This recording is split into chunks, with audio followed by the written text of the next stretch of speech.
For this lidded lantern form, I start with 2 round pinch pots that I place together and seal the seam to make a sphere.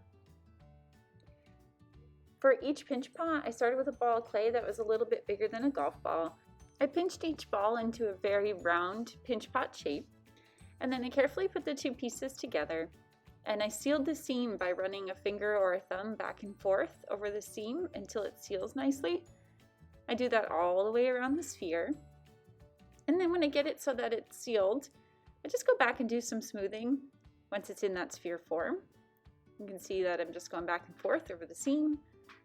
And once I've done that, the next thing I did was I took the sphere and I actually just gently tapped it down on the table.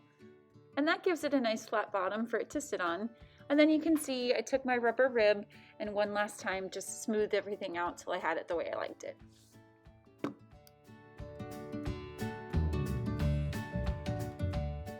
going to cut this form into 2 pieces so that it's like a jar with a lid. I'm using the straight side of my wooden rib to indicate a line where I'm going to cut to separate the 2 pieces into a lid in the bottom of the jar. So I just use that tool to gently make an impression all the way around so I have it even and the way I like it. And then I'm going to go ahead and take that indicated line and cut with a little knife so that I have 2 separate pieces.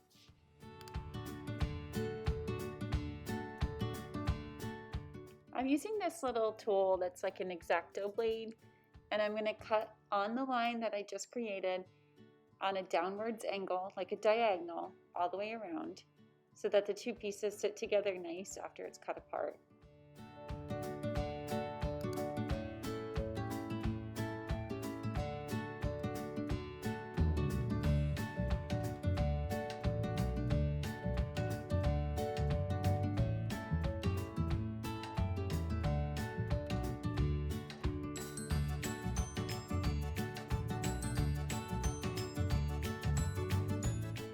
When I open the 2 pieces, I end up having a seam on the interior as well from when I put the 2 pinch pots together. So then I just go back and smooth that seam together just the same way that we did on the outside.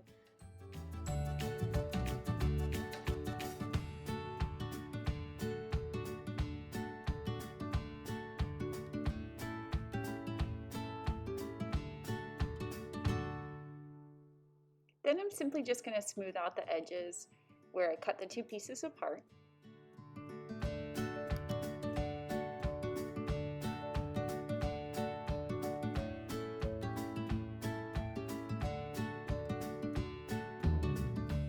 Then when it gets to the leather hard stage, you're just going to go ahead and cut in any design that you like to carve out of it.